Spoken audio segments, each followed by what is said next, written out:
Morning మ్యాగజైన్కి స్వాగతం. ప్రముఖ దినపత్రికల్లో వస్తున్న వార్తలు, అలాగే వార్తల వెనక ప్రధాన అంశాలను కూడా ఒకసారి చూద్దాం. ఈనాడులో ఇక యుద్ధం ముగిసినట్టే ఒక రకంగా, కానీ శాంతించిన అశాంతే అంటూ బ్యానర్ ఐటమ్ రాసుకొచ్చారు. 2 వారాల కాల్పుల విరమణకైతే అమెరికా, ఇరాన్ అంగీకరించాయి. అయినా గల్ఫ్ దేశాలపై దూసుకెళ్లిన టెహ్రాన్ క్షిపణులు, అలాగే డ్రోన్లు, లెబనాన్పై ఇజ్రాయెల్ భీకర దాడులు, ఆ దాడులకు నిరసనగా హార్మోజ్ను మళ్లీ మూసేసిన ఇరాన్ కాల్పుల విరమణ ఒప్పందం నుంచి వైదొలుగుతామని హెచ్చరిక. అయితే కాల్పుల విరమణను స్వాగతించిన భారత్, షరతులపైన టెహ్రాన్, వాషింగ్టన్ భిన్న స్వరాలు. రేపు ఇస్లామాబాద్ వేదికగా చర్చలు. పశ్చిమాసియాలో ఉత్కంఠకు తెరపడలేదు, ఉద్రిక్తలు తొలగిపోలేదు. అమెరికా, ఇరాన్ మధ్య కాల్పుల విరమణ అంగీకారం కుదరడంతో యుద్ధం తాత్కాలికంగా నిలిచిపోయినట్లు కనిపించిన లెబనాన్పై ఇజ్రాయెల్ దాడులతో పరిస్థితి మళ్లీ మొదటికొచ్చింది. వాషింగ్టన్తో ఒప్పందం, షరతులకు లోబడిన హార్మోజ్ను తొలుత తెరిచిన టెహ్రాన్ లెబనాన్లో దాడులకు ప్రతిగా ఆ జలసంధిని తిరిగి మూసేసింది. కాల్పుల విరమణ ఒప్పందం నుంచి వైదొలుగుతామని హెచ్చరించింది. కాగా వెంటనే హార్మోజ్ను తెరవాలంటూ అమెరికా డిమాండ్ చేసింది. టోల్ వసూలు సహా పరిమితులేవీ లేకుండా దాన్ని తెరిచి ఉంచితేనే కాల్పుల విరమణ ఒప్పందం అమల్లో ఉంటుందని స్పష్టం చేసింది. ఒప్పందంలో లెబనాన్ కూడా భాగమేనని ఇరాన్ చెబుతుండగా కాదని అమెరికా, ఇజ్రాయెల్ పేర్కొన్నాయి. మరోవైపు సంధి ప్రకటన వెలువడ్డాక కూడా గల్ఫ్లోని పొరుగు దేశాలపై ఇరాన్ దాడులు కొనసాగాయి. ఇరాన్ పైన దాడులు జరిగాయి. ఈ పరిణామాల నేపథ్యంలో పశ్చిమాసియాలో ఫిబ్రవరి 28న మొదలైన యుద్ధం ఇంకా కొనసాగే అవకాశాలే ఎక్కువగా కనిపిస్తున్నాయి.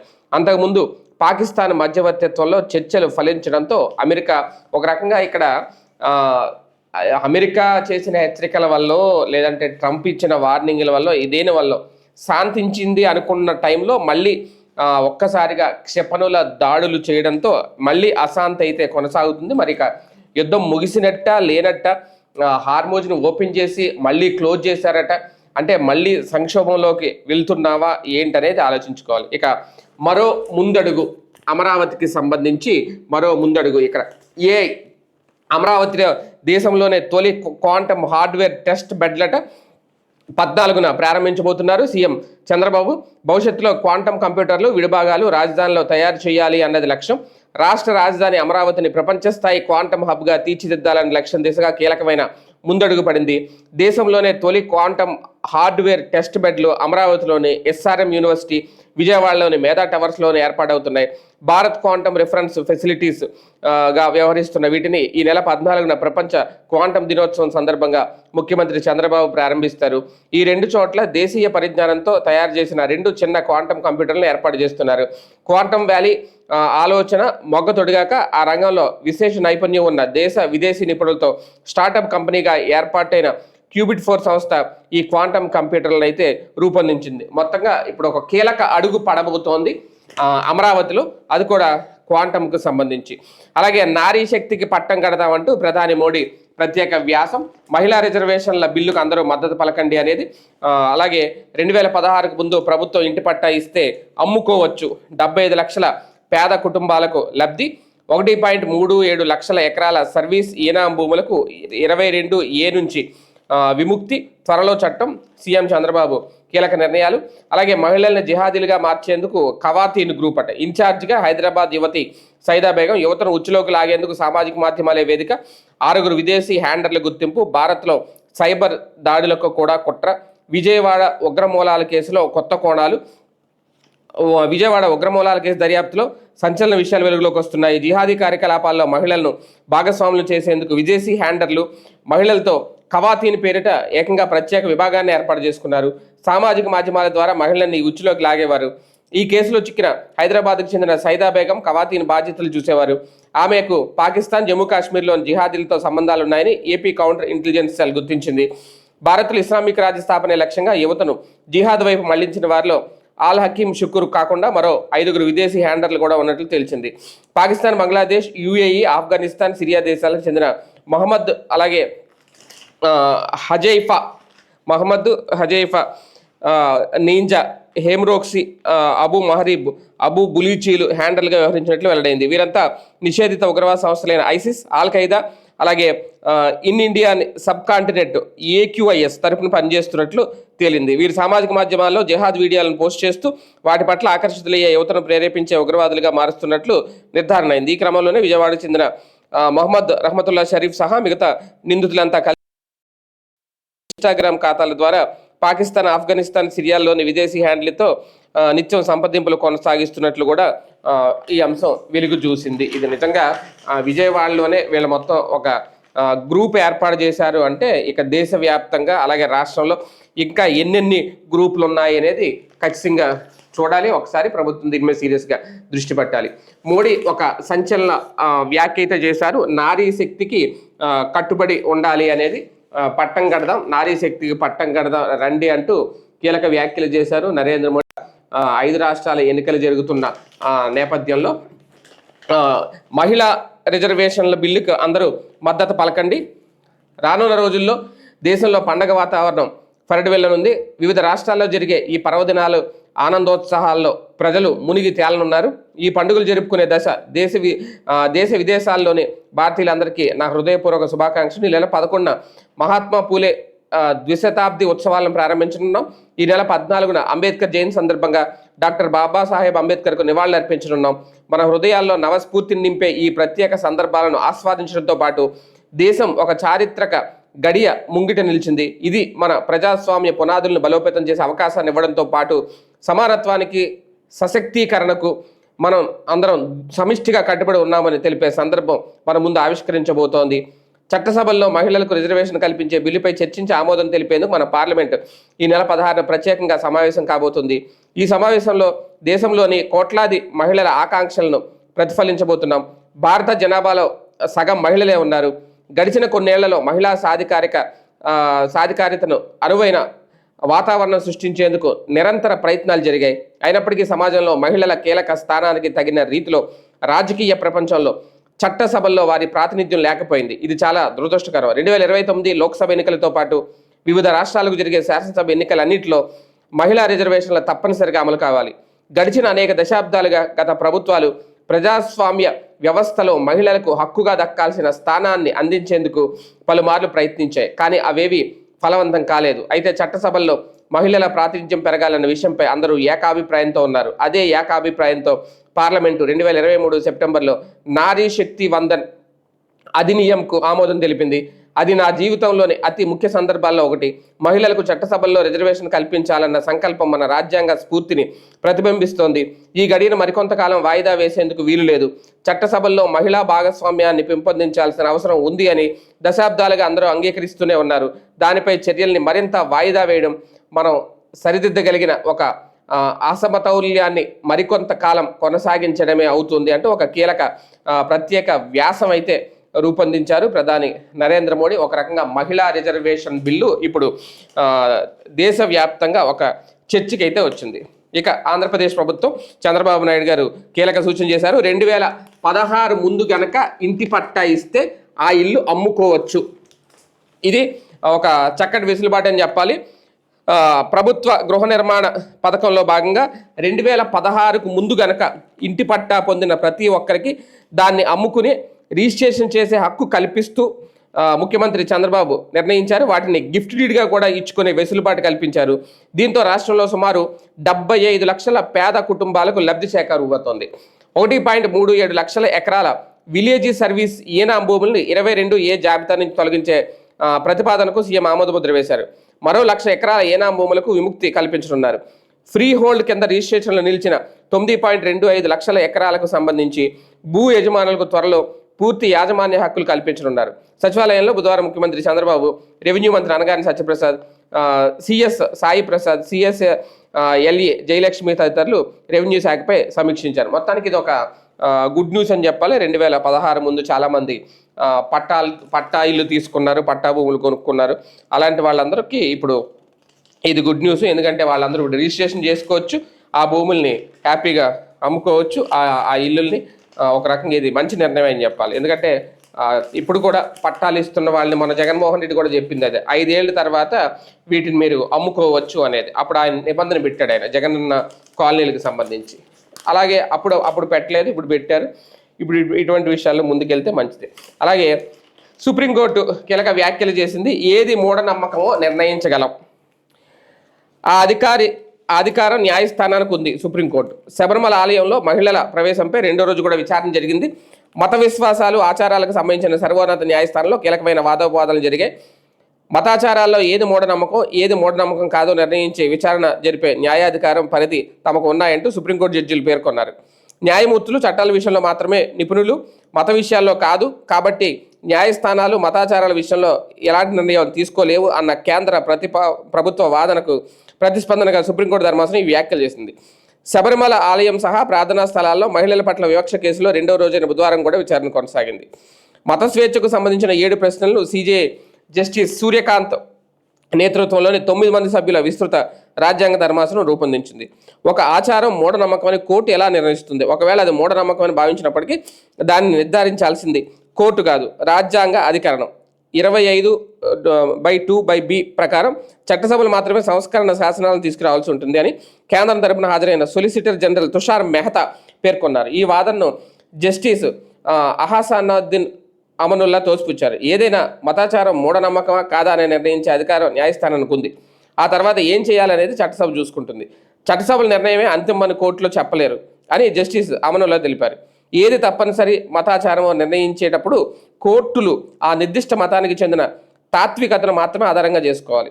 మరో మతంలోని అభిప్రాయాలను దీనికి వర్తింపజేసి తప్పనిసరి ఆచారం కాదని చెప్పలేరు అంటూ జస్టిస్ బివి నాగరత్న తెలిపారు. మొత్తానికి అంటే అది మూఢనమ్మకమా కాదా అనేది కోర్టులు కూడా నిర్ధారించగలవు అంటూ సుప్రీంకోర్టు వ్యాఖ్యానించింది. ఇక నుంచి అలాంటి సంబంధమైన కేసుల విషయంలో చట్టసభలే కాదు కోర్టులు కూడా నిర్ణయాలు తీసుకుంటాయి అనేది.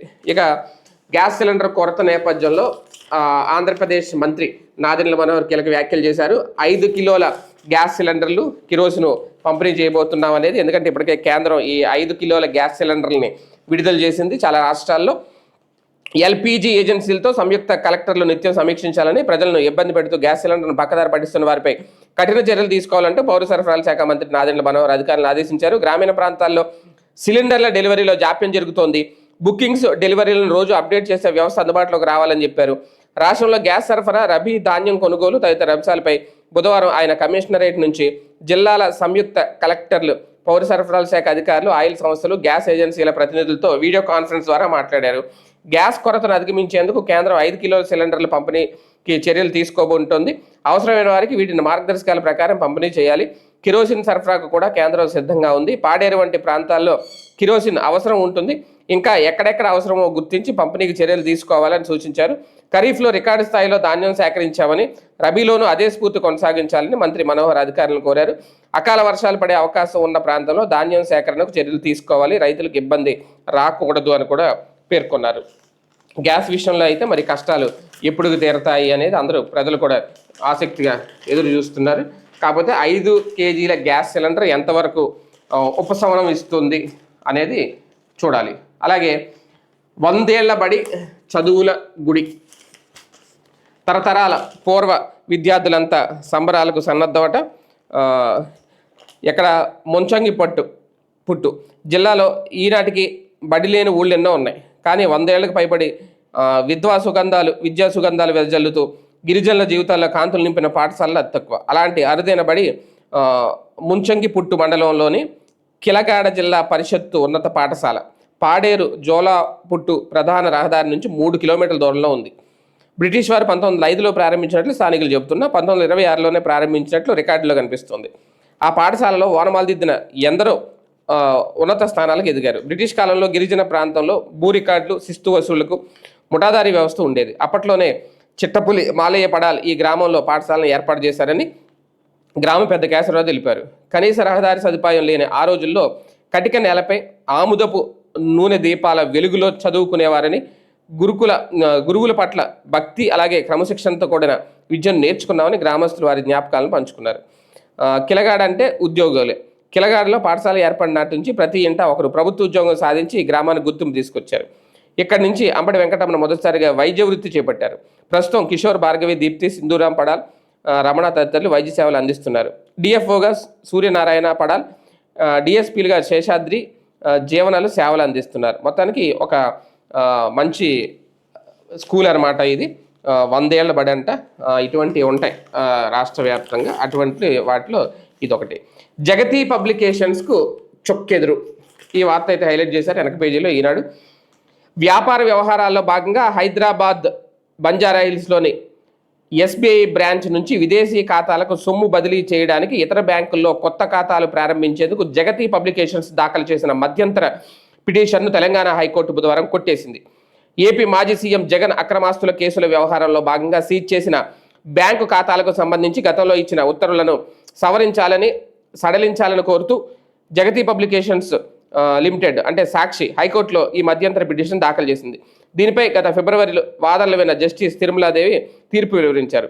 పిటిషనర్ తరపున జి అశోక్ రెడ్డి వాదనలు వినిపిస్తూ న్యూస్ ప్రింట్ కొనుగోలు నిమిత్తం దుబాయ్లోని ఖాతాలకు నిధులను బదిలీ చేసేందుకు చూడగా రష్యా ఉక్రెయిన్ యుద్ధం నేపథ్యంలో అమెరికా పెట్టిన షరతుల వల్ల ఎస్బీఐ నిరాకరిస్తోందన్నారు. ఇది వ్యాపార కార్యకలాపాలపై తీవ్ర ప్రభావం చూపిస్తోందని, అందువల్ల బంజారా హిల్స్లోని ఎస్బీఐకి నిధులు బదలాయింపు చేసేలా ఆదేశాలు జారీ చేయాలని కోరారు. అలా కాని పక్షంలో నిధుల తరలింపునకు అనుమతించే బ్యాంకుల్లో కొత్త ఖాతాలను తెరవడానికి అనుమతించాలని కోరారు. సిబిఐ తరపున ప్రత్యేక న్యాయవాది శ్రీనివాస్ కపాటియా వాదనలు వినిపిస్తూ ఒకే మధ్యంతర పిటిషన్లో పలు ఉపశమనాలు కోరారని, అందువల్ల ఇది విచారణార్హం కాదన్నారు. ఎస్బీఐకి ఆదేశాలు జారీ చేయాలంటూ ఇతర బ్యాంకుల్లో ఖాతాలు ప్రారంభించడానికి అనుమతించాలన్న పిటిషన్లో బ్యాంకులను ప్రతివాదులుగా చేర్చలేదు అన్నారు. గత ఉత్తర్వులను సవరించాలని సడలించాలన్న పేరు మీద పిటిషన్ దాఖలు చేసినప్పటికీ అలాంటి అభ్యర్థులు ఏమీ అందులో పేర్కొనలేదన్నారు. అప్పటి సీఎం వైఎస్ రాజశేఖర రెడ్డి పలు కంపెనీలకు అక్రమ ప్రయోజనాలు కల్పించినందుకు ప్రతిఫలంగా ఆయా సంస్థలు జగన్ కంపెనీల్లో లంచాలను పెట్టుబడులుగా పెట్టిన వైనంపై కేసు నమోదు చేసి జగతి పబ్లికేషన్స్ ఖాతాలను సిబిఐ స్తంభింపజేసిందన్నారు. దీనిపై జగతి, జనని ఇన్ఫ్రా, ఇందిరా టెలివిజన్ కంపెనీలు హైకోర్టును ఆశ్రయించగా కంపెనీ నిర్వహణ ఉద్యోగుల ప్రయోజనాలను దృష్టిలో పెట్టుకుని ఎస్బీఐ వివిధ బ్రాంచుల్లో వసూలుకు 19 ఖాతాలు చెల్లింపులు 5 ఖాతాలు నిర్వహించుకోవడానికి అనుమతించిందన్నారు. కొత్తగా ఎలాంటి ఖాతాలు ప్రారంభించడానికి వీల్లేదని సిబిఐ కోర్టులో కేసు విచారణ పూర్తయ్యేదాకా ఇది అమల్లో ఉంటుందని తుది తీర్పు వెలువరించిందన్నారు. దీనిపై అభ్యంతరాలు ఉంటే సుప్రీంకోర్టులో అప్పీల్ చేసుకోవాలని, ఎలాంటి అప్పీలు దాఖలు చేయనందున ఇదే అంతిమని కూడా అన్నారు. మొత్తానికి ఇది జగన్మోహన్ రెడ్డి గారి కంపెనీకి ఒక చుక్కెదురు, ఒక షాక్ అని అనుకోవాలేమో. అలాగే క్షౌరశాలకు 72 లక్షల జిఎస్టీ నోటీసులు. క్షౌరశాల అంటే ఒక సెలూన్ అనమాట. విజయవాడ పంజా సెంటర్లో చిన్న క్షౌరశాల సెలూన్ నడుపుతున్న శ్రీనివాసరావుకు 72 లక్షల పన్ను కట్టాలంటూ జిఎస్టీ అధికారుల నుంచి నోటీసు వచ్చాయట. ఆయన బ్యాంక్ ఖాతాను సైతం అధికారులు ఫీజ్ చేశారు. తాను 40 ఏళ్లుగా విజయవాడలో చిన్న సెలూన్ బతుకుతున్నానని, విశాఖలో కోట్ల వ్యాపారం చేసినందుకు లక్షల్లో జిఎస్టీ బకాయిలు కట్టాలంటూ నోటీసులు ఇచ్చి వేధించడం ఏంటి అంటూ బాధితుడు లబోదిబం అంటున్నారు. 6 ఏళ్లుగా ఇదే పన్నులు గోలని వాపోయారు. శ్రీనివాసరావు 2021 మేలో ప్రభుత్వ పథకాలకు దరఖాస్తు చేసుకునేందుకు స్థానిక వార్డు సచివాలయానికి వెళ్లారు. ఆయన వివరాలను ఆన్లైన్లో పరిశీలించిన సిబ్బంది విశాఖపట్నం కేంద్రంగా మీకు వ్యాపారం ఉంది, జిఎస్టీ కూడా కడుతున్నారు, సంక్షేమ పథకాలు వర్తించవంటూ చెప్పడంతో శ్రీనివాస్ కంగు తిన్నారు. వెంటనే నగరంలోని జిఎస్టీ కార్యాలయానికి వెళ్లి అధికారులను కలిశారు. తన పేరుతో ఎలాంటి వ్యాపారం లేదని, తాను అసలు జిఎస్టీకి దరఖాస్తు చేయలేదని నెత్తు నోరు బాదుకుని ఎవరు పట్టించుకోలేదు. ఆ తర్వాత 2022లో జిఎస్టీ బకాయిలు కట్టాలంటూ శ్రీనివాసరావుకి మరోసారి నోటీసులు వచ్చాయి. మళ్ళీ అధికారులను కలిసి చెప్పినా ఎవరూ సరిగా స్పందించలేదు. విజయవాడ 2వ పట్టణ పోలీస్ స్టేషన్లో, నగర పోలీస్ కమిషనర్ కార్యాలయంలోనూ ఫిర్యాదు చేసిన స్పందన శూన్యం. తాజాగా ఈ ఏడాది ఫిబ్రవరిలో శ్రీనివాసరావుకు బ్యాంక్ ఆఫ్ మహారాష్ట్రలో ఉన్న అకౌంట్ ఫ్రీజ్ అయినట్లు మెసేజ్ వచ్చింది. బ్యాంకుకు వెళ్ళి ఆరాధిస్తే జిఎస్టీ అధికారులు నోటీసులు ఇవ్వడం వల్లే ఖాతా స్తంభింపజేశామని చెప్పారు. ఆ తర్వాత 72 లక్షలు కట్టాలంటూ శ్రీనివాసరావుకు జిఎస్టీ అధికారుల నుంచి నోటీసులు వచ్చాయి. ఆయన ఆధార్, పాన్ కార్డు వివరాలతో ఎవరో జిఎస్టీ లైసెన్స్ పొంది విశాఖ కేంద్రంగా భారీగా వ్యాపారం చేసి పన్ను ఎగ్గొట్టి వెళ్ళిపోయినట్లు తెలుస్తోంది. ఇది అంటే ఇక్కడ చాలా జాగ్రత్తగా ఉండాలి. ఎక్కడ పడితే అక్కడ ఆధార్లు, పాన్ కార్డులు ఇచ్చేయకూడదు. ఆధార్ కార్డులు జిరాక్స్ తీసుకున్నప్పుడు కూడా ఒక్కొక్కసారి జిరాక్స్ వేస్ట్ అయిపోతున్నప్పుడు అక్కడ వదిలేసి వచ్చేస్తూ ఉంటాం. అది పోయింది కదా అవసరం, అలా వదలకూడదు. అన్నిటికంటే ఇప్పుడు మస్క్ ఆధార్ అని ఉంది.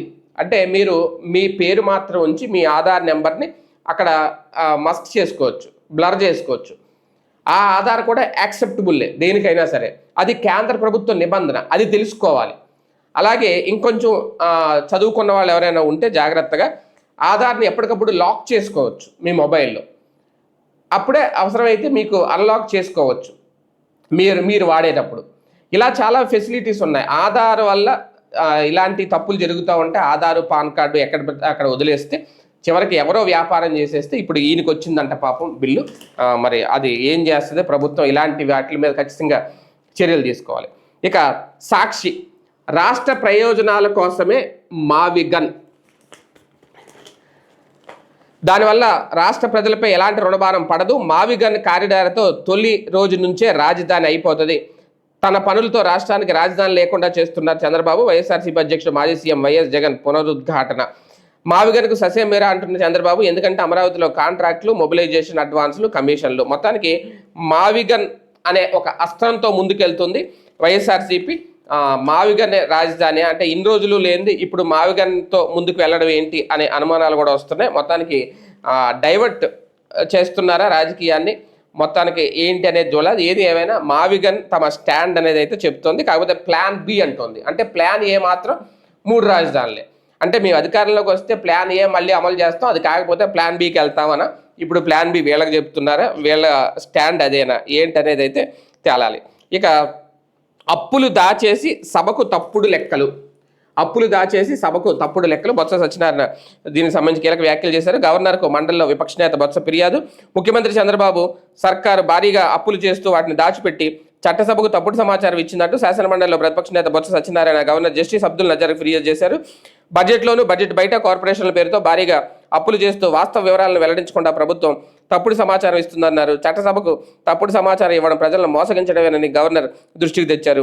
ఈ మేరకు బొత్స బుధవారం గవర్నర్కు లేఖ రాశారు. రాష్ట్ర అప్పులపై వాస్తవాలతో పాటు శాసనమండలి సమావేశాల్లో వైఎస్ఆర్సీపీ సభ్యులు అడిగిన ప్రశ్నకు ఆర్థిక శాఖ ఇచ్చిన తప్పుడు వివరాలను కూడా అందులో ప్రస్తావించారు. అలాగే ఏబిఎన్ రాధాకృష్ణ రోత వ్యాఖ్యలపై ధర్మాగ్రహం అంటూ రాష్ట్ర వ్యాప్తంగా నిరసన కార్యక్రమాలు అయితే చేస్తోంది వైఎస్ఆర్సీపీ ఆధ్వర్యంలో రాష్ట్ర వ్యాప్తంగా శాంతియుత ధర్నాలు, మహిళలకు క్షమాపణ చెప్పాలంటూ డిమాండ్. రాధాకృష్ణది జర్నలిజం కాదు బ్రోకరిజం అంటూ ఆగ్రహావేశాలు. వైఎస్ఆర్సీపీ నేతలను ఎక్కడికెక్కడ అడ్డుకున్న పోలీసులు, పలు చోట్ల పోలీసులు లాఠీ చార్జ్. కాకీల అరాచకంపై వైఎస్ఆర్సీపీ నేతల ఆగ్రహం అంటూ ప్రధానంగా దీన్ని కూడా హైలైట్ చేశారు. అలాగే అమరావతిలో అసైన్డ్ దురాక్రమణ, ఈ వార్తను కూడా హైలైట్ చేసింది సాక్షి. అమరావతిలో అసైన్డ్ దురాక్రమణ. రాజధాని అమరావతి పేరిట చంద్రబాబు అరచేతిలో వైకుంఠం చూపించడం వెనక పక్కా కుట్ర దాగి ఉంది. అమరావతి ముసుగులో చంద్రబాబు ముఠా బరితెగించి భూదోపిడీ సాగించి బడుగు బలహీన వర్గాలకు చెందిన అసైన్డ్ భూములను పచ్చముఠా పెద్ద ఎత్తున కొల్లగొట్టింది. అందుకోసం 2014-19లో చంద్రబాబు ప్రభుత్వం యథేచ్ఛగా అధికార దుర్వినియోగానికి పాల్పడింది. చంద్రబాబు, నారాయణ సూత్రధారులు, పాత్రధారులుగా దేశ చరిత్రలో అతిపెద్ద అసైన్డ్ భూదోపిడీకి బరితెగించారు. ఎస్సీ, ఎస్టీ, బీసీ పేద రైతులను భయభ్రాంతులు గురిచేసి అసైన్డ్ భూములను గుంజుకున్నారు. ఏకంగా 5,500 కోట్ల విలువైన 1,100 ఎకరాల అసైన్డ్ భూదోపిడీకి పాల్పడి పేదల భూముల్ని హస్తగతం చేసుకున్నారు. అసైన్డ్ భూములకు పరిహారం ఇవ్వబోమని ఎస్సీ, ఎస్టీ, బీసీ రైతులను బెదిరించిన టీడీపీ పెద్దలు వారి భూముల్ని 1,336 మంది బినామీల ముసుగులో కొల్లగొట్టారు. అనంతరం తాపీగా అసైన్డ్ భూములకు ప్యాకేజీ ప్రకటించడం ద్వారా కుతంత్రానికి పాల్పడినట్లు సిఐడి గతంలోనే నిర్ధారించింది అంటూ మొత్తం ఆ భూముల వివరాలు, ఆ లెక్కలైతే రాసుకొచ్చారు. మరి నిజంగా అసైన్డ్ భూములు ఆక్రమించుకున్నారా, వాటి మీద మరి వీళ్ళ కేసులు పెట్టచ్చు, ఏం చేస్తారు, రేపొద్దున అధికారంలోకి వస్తే వీటన్నిటి మీద చర్యలు ఉంటాయా ఏంటి అనేది ఇక చూడాలి. ఇక కూటమి నేతల దౌర్జన్యం, ఆందోళనతో ఆగిన అన్నదాత గుండె. ఇక్కడ ఇది చాలా కీలకమైన అంశం. కాకపోతే రైతులకు సంబంధించి భూమిపై అన్ని హక్కులు, రికార్డులు, పట్టాదారు పాస్ పుస్తకాలు ఉన్నప్పటికీ కూడా కూటమి నాయకుల అండతో రెచ్చిపోతున్న అక్రమణదారులకి రెవెన్యూ అధికారులు అండగా నిలవడంతో రైతు గుండె ఆగిపోయింది. కేవలం వైఎస్ఆర్సీపీ సానుభూతిపడని అధికారులు నిర్ణయంతో వ్యవహరించిన ఘటన చిత్తూరు జిల్లా పలమనేరు నియోజకవర్గం పెద్ద పంజాని మండలం అమరాజపల్లిలో చోటు చేసుకుంది. గ్రామానికి చెందిన ఎస్ మహమ్మద్ షఫీ 53 సంవత్సరాలంటే ఈయనకి గతంలో అదే గ్రామానికి చెందిన అలీ సాబ్ నుంచి 4 ఎకరాల పొలం తన భార్య తస్లీం పేరిట కొనుగోలు చేశాడు. పట్టాదారు పాస్ పుస్తకాలు పొందాడు. అప్పటి నుంచి సాగు చేసుకుంటూ జీవనం సాగిస్తున్నారు. తన 2 కుమారులను చదివించుకుంటూ వైఎస్ఆర్సీపీ సానుభూతిపరుగా కొనసాగుతున్నాను, పని చేసుకుని పోయాడు. అయితే చంద్రబాబు ప్రభుత్వ అధికారంలోకి రాగానే గతంలోనే భూమిని విక్రయించిన కుటుంబీకులే అదే గ్రామానికి చెందిన అధికార పార్టీ నేతల సహకారంతో భూమిని దున్నడానికి ప్రయత్నించారు. దీంతో మొహమ్మద్ షఫీ కుటుంబం వారిని అడ్డుకుంది. అయినప్పటికీ అధికార పార్టీ నేతల అండదండలతో తరచూ దౌర్జన్యం చేసేవారు. దీనిపై న్యాయం చేయాలని పలుమార్లు తహసీల్దార్ని షఫీ వేడుకొన్నా పట్టించుకోలేదు. దీంతో మాజీ ఎమ్మెల్యే వెంకటేష్ గౌడ్కు తమ సమస్య చెప్పుకోవడంతో ఆయన తహసీల్దార్తో మాట్లాడారు. న్యాయం చేస్తారని చెప్పిన తహసీల్దార్ ఆపై పట్టించుకోలేదు. అన్ని హక్కులు ఉన్నప్పటికీ అధికార పార్టీ నాయకుల అండదండలతో కొందరు దౌర్జన్యం చేస్తున్న అధికారులు పట్టించుకోకపోవడంతో తీవ్రంగా కలత చెందిన బాధిత మొహమ్మద్ షఫీ బుధవారం ఉన్నట్టుండి స్పృహ కోల్పోగా కుటుంబీకులు పలమనేరు ప్రభుత్వ ఆసుపత్రి తరలించారు. అతన్ని పరిశీలించిన వైద్యులు మెరుగైన వైద్యం కోసం చిత్తూరుకు రిఫర్ చేశారు. అక్కడ ఆయన మృతి చెందినట్లు కుటుంబీకులు తెలిపారు. కూటమి నేతల కారణంగానే ఓ రైతు నిండు ప్రాణం పోయిందని ఆ గ్రామస్తులు ఆగ్రహం వ్యక్తం చేస్తున్నారు. ఆయన స్పృహ తప్పి పడిపోయాడట. మరి నిజంగా దానివల్లే ఆయన గుండాగిందా, ఆ ప్రజలు తట్టుకోవడం వల్ల, లేదంటే ఆ మరణాన్ని రాజకీయం చేస్తున్నారా ఏంటనేది కూడా ఇక చూడాలి. ఇక లెబనాన్పై భీకర దాడులు లోపల పేజీలో సాక్షి హైలైట్ చేసింది. 112 మందికి పైగా దుర్మరణం, 700 మందికి గాయాలు, 10 నిమిషాలు 100 లక్ష్యాలు, బీరూట్పై ఇజ్రాయెల్ బాంబులు, ఇరాన్పై భారీగా దాడుల వర్షం, ప్రతి దాడులతో విరుచుకుపడ్డ ఇరాన్. తాజా కాల్పుల విరమణ ఒప్పందం లెబనాన్కు వర్తించబోదన్న ఇజ్రాయెల్ అన్నంత పని చేసింది. బుధవారం మధ్యాహ్నం ఆ దేశంపై భారీ స్థాయిలో విరుచుకుపడింది. ఎలాంటి హెచ్చరికలు లేకుండానే రాజధాని బీరుట్పై కేవలం 10 నిమిషాల వ్యవధిలోనే ఏకంగా 100కు పైగా లక్ష్యాలపై క్షిపణులు, బాంబుల వర్షం కురిపించింది. అత్యంత జనసమ్మర్దంతో కూడిన ప్రాంతాలను లక్ష్యంగా చేసుకుంది. దాంతో పలు పౌర, వాణిజ్య ప్రాంతాలు తీవ్రంగా దెబ్బతిన్నాయి. నివాస స్థలాలు, అపార్ట్మెంట్లు కుప్పకూలాయి. ఈ దాడులకు ఏకంగా 112 మందికి పైగా బలైనట్లు లెబనాన్ ఆరోగ్య శాఖ పేర్కొంది. 700 మందికి పైగా గాయపడ్డట్లు వెల్లడించింది. వారందరినీ హుటాహుటిన ఆసుపత్రికి తరలించారు. ఈ నేపథ్యంలో ప్రాణ నష్టం భారీగా పెరగొచ్చని ఆందోళన వ్యక్తం అవుతున్నాయి. ఆల్ మజారా ప్రాంతంలో దగ్ధమైన వాహనాల్లో కాలి బుగ్గిగా మారిన మృతదేహాలను వెలికితీస్తున్నట్లు ఏపీ వార్తా సంస్థ ప్రతినిధులు తెలిపారు. ఫిబ్రవరి 28న యుద్ధం మొదలైన నాటి నుంచి లెబనాన్పై ఇదే అతి భారీ దాడి అని ఇజ్రాయెల్ సైన్యం ప్రకటించింది. దక్షిణ లెబనాన్తో పాటు తూర్పున బెక్కాలోవి పైన క్షిపణుల వర్షం కురిపించింది. ఈ దాడులపై మీడియా ప్రశ్నలకు అమెరికా అధ్యక్షుడు డొనాల్డ్ ట్రంప్ కొండ బద్దలుగొట్టినట్టుగా బదిలిచ్చారు. ఇజ్రాయెల్ లెబనాన్ ఘర్షణకు ఇరాన్తో సంబంధం లేదు కనుక కాల్పుల విరమణ ఒప్పందం లెబనాన్కు వర్తించబోదు అని మరోసారి స్పష్టం చేశారు. దాడులను అనాగరిక చర్యగా లెబనాన్ అధ్యక్షుడు జోసెఫ్ ఔన్ అభివర్ణించారు. తాము కేవలం క్షిపణి లాంచర్లు, కమాండ్ కేంద్రాలు, నిఘా వ్యవస్థలను లక్ష్యంగా చేసుకున్నట్లు ఇజ్రాయెల్ సైన్యం చెప్పుకొచ్చింది.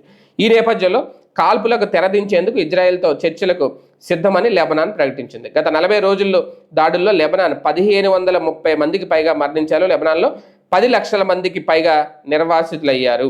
మొత్తానికి లెబనాన్పై ఆ భీకర దాడులు అయితే కొనసాగుతున్నాయి. ఒప్పందం మాత్రం అమెరికాకు, ఇరాన్కే కానీ ఇజ్రాయేల్ కాదు అనేది మరొకసారి నిరూపితమైంది. అందుకే ఇమీడియట్గా లక్ష్యంగా చేసుకొని వరుసగా ఈ దాడులు అయితే చేశారు. ఇక సాక్షి లోపల పేజీ మొత్తం హైలైట్ చేసింది. 10వ పేజీ ఏబిఎన్ రాధాకృష్ణ రోత వ్యాఖ్యలపై ధర్మాగ్రహం అంటూ, అంటే రాష్ట్ర వ్యాప్తంగా వీళ్ళు మొత్తం ఈ పోరాటాలు అయితే చేస్తున్నారు. ధర్మాగ్రహాలు, ధర్మ పోరాటాలు. వైఎస్ఆర్సీపీ ఆధ్వర్యంలో రాష్ట్ర వ్యాప్తంగా శాంతియుత ర్యాలీలు, ఆంధ్రజ్యోతి కార్యాలయం ఎదుట ధర్నాలు, బైఠాయింపు, మహిళలను కించపరిచేలాగా, సభ్య సమాజం తలదించుకునేలాగా ఏబిఎన్ ఆంధ్రజ్యోతి ప్రసారం చేసిన కథనాలపై ఆగ్రహం వ్యక్తం చేస్తూ వైఎస్ఆర్సీపీ నాయకులు రాష్ట్ర వ్యాప్తంగా నిరసన కార్యక్రమాలు చేపట్టారు. ఏబిఎన్ ఎండీ రాధాకృష్ణపై కేసులు నమోదు చేయాలని డిమాండ్ చేశారు. రాధాకృష్ణ జర్నలిజం కాదు, ముమ్మాటికి బ్రోకరేజ్ వంటి ఆగ్రహం వ్యక్తం చేశారు. అసభ్యకర వ్యాఖ్యలు, బాధ్యతారాహిత్య జర్నలిజాన్ని ఖండించారు. మీడియా నైతిక విలువలను పాటించాలని డిమాండ్ చేశారు. రాష్ట్రంలో పలు చోట్ల ఆంధ్రజ్యోతి కార్యాలయాల ఎదుట శాంతియుత ఆందోళనలు చేపట్టారు. నిరసన తెలిపేందుకు వెళ్తున్న వైఎస్ఆర్సీపీ నేతలను ఎక్కడికెక్కడ పోలీసులు అడ్డుకున్నారు. గుంటూరులో కానీ, అలాగే కొన్ని చోట్ల మొత్తం ఉత్తరాంధ్ర, రాయలసీమ మొత్తం అన్ని చోట్ల ఎక్కడికెక్కడ అరెస్టులు కూడా జరిగినాయి. ఈ వార్తనైతే హైలైట్ చేశారు. మొత్తం వైఎస్ఆర్సీపీ అంతా ఇదొక ఉద్యమంగా అయితే కొనసాగిస్తుందని చెప్పాలి. దీనివల్ల మరి ప్రజల నుంచి ఏమన్నా స్పందన వస్తుందా? వైసీపీ పార్టీ నాయకులు అయితే వెళ్తారు. ప్రజాస్పందన, ప్రజా ఆదరణ ఏమన్నా వస్తుందా లేదా అనేది చూడాలి. అలాగే వర్మకు జాక్పాట్. పిఠాపురం మాజీ ఎమ్మెల్యే చంద్రబాబుకు ఎమ్మెల్యేకు చంద్రబాబు ప్రభుత్వ భారీ నజరానాట. కాకినాడలో స్టార్ హోటల్ నిర్మాణానికి ప్రభుత్వ భూమి దారాదత్తం. 240, 340 కోట్ల విలువైన 3.40 ఎకరాలు కేటాయింపు. ఆతిథ్య రంగంలో అనుభవం లేని వర్మ సంస్థకు భూ పందారం. కాగితాలపై బ్రాండింగ్ చూపించి భూ దోపిడీ. 104 కోట్ల ప్రాజెక్టు భూమి విలువతో కలుపుకొని 280, 380 కోట్ల లబ్ధి. ఎటువంటి టెండర్ లేకుండానే అప్పనంగా దోచిపెట్టేశారు. రాష్ట్రంలో చంద్రబాబు సర్కారు భూదందాలకు కొత్త పొంతలు దొక్కుతోంది.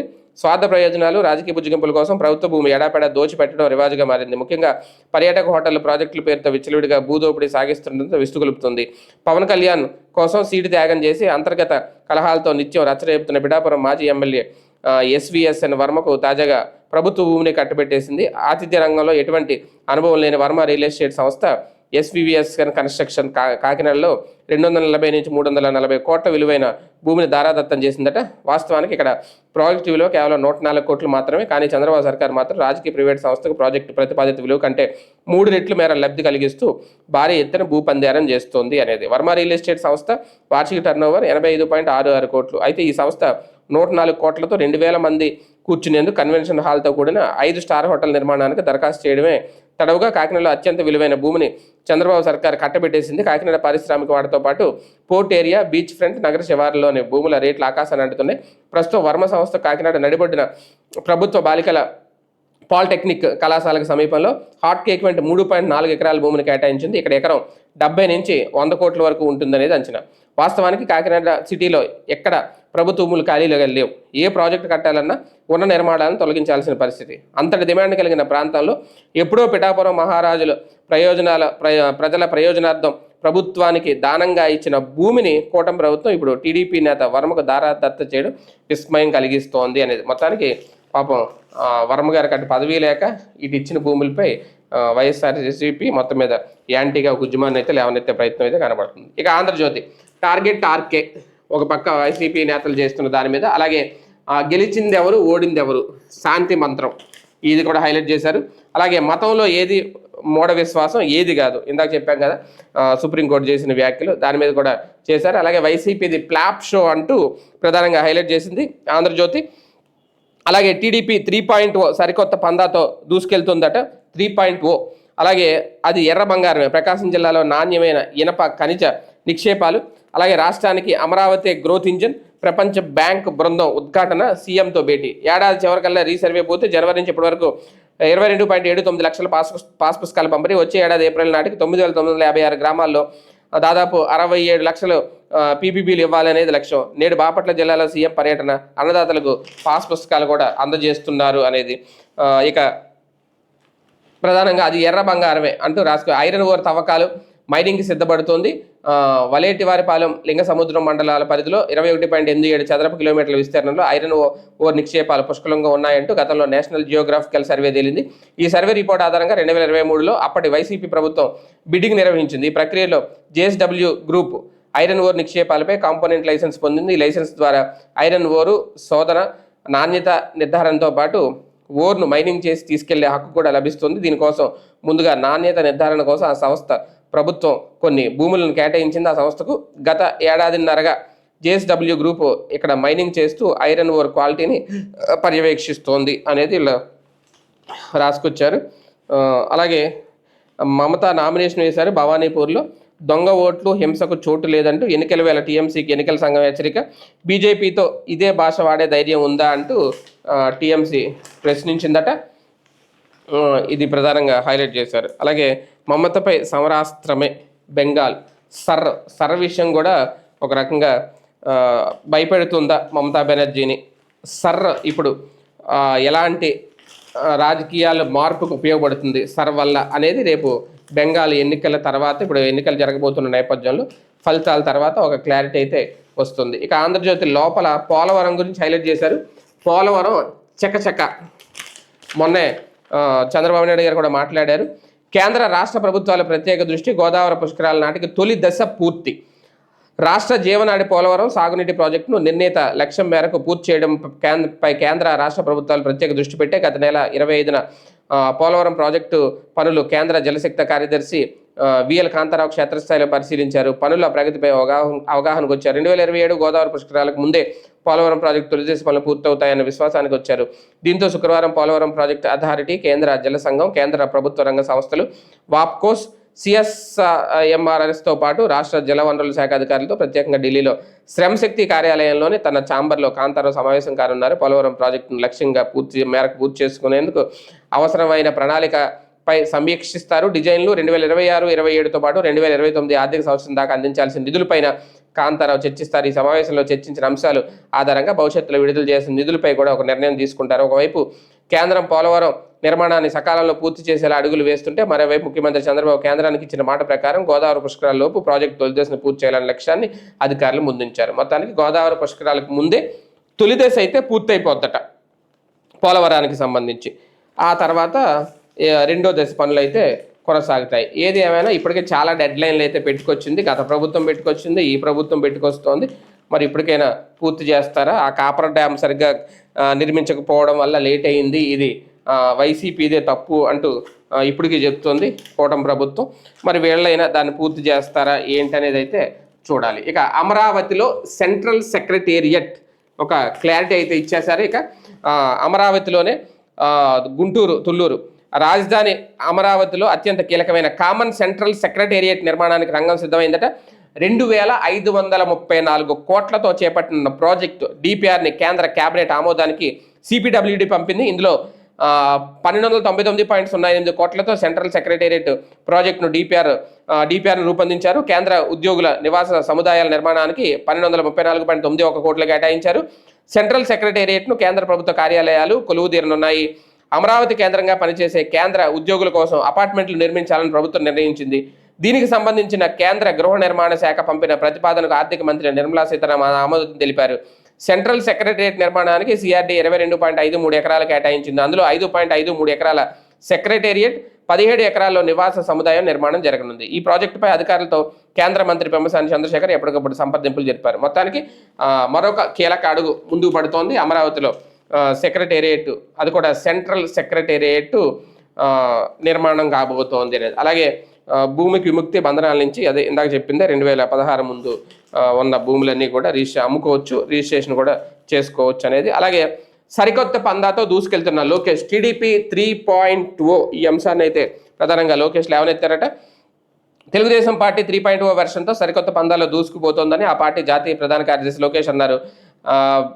ప్రధానంగా ఇక్కడ కాఫీ కబుర్లు పేరుతో పార్టీ క్లస్టర్, అలాగే యూనిట్, బూత్ ఇన్ఛార్జీలతో ఆయన సమావేశం అయ్యారు. పైరవీలతో పని లేకుండా పనిచేసే కార్యకర్తలు గుర్తించి పదవులు ఇస్తానన్నారు.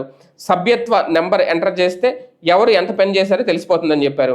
ఇటీవల పార్టీ ఆవిర్భావ దినోత్సవం సందర్భంగా తామంతా కింద కూర్చోగా అధినేత చంద్రబాబు పక్కన సామాన్య కార్యకర్తలు కూర్చున్నారని, పార్టీలో వస్తున్న అనూహ్య మార్పులకు ఇదొక సంకేతం అన్నారు. తెలుగుదేశం పార్టీ రాజకీయ విశ్వవిద్యాలయం. తెలంగాణలో ప్రస్తుతం మాజీ ముఖ్యమంత్రులతో పాటు అక్కడ మెజార్టీ నాయకులు టీడీపీ నుంచి వచ్చిన వారే. 1989-94 మధ్య పార్టీ ప్రధాన కార్యదర్శిగా ఉన్న చంద్రబాబు ట్రైనింగ్ క్లాసులు పెట్టి కేడర్ను చైతన్యవంతం చేశారు. అయితే పార్టీ ఆవిర్భావం ఆ తర్వాత అట్టడుగు స్థాయి నుంచి కేడర్కు పెద్ద ఎత్తున శిక్షణా తరగతులు నిర్వహించడం ఇదే ప్రథమం.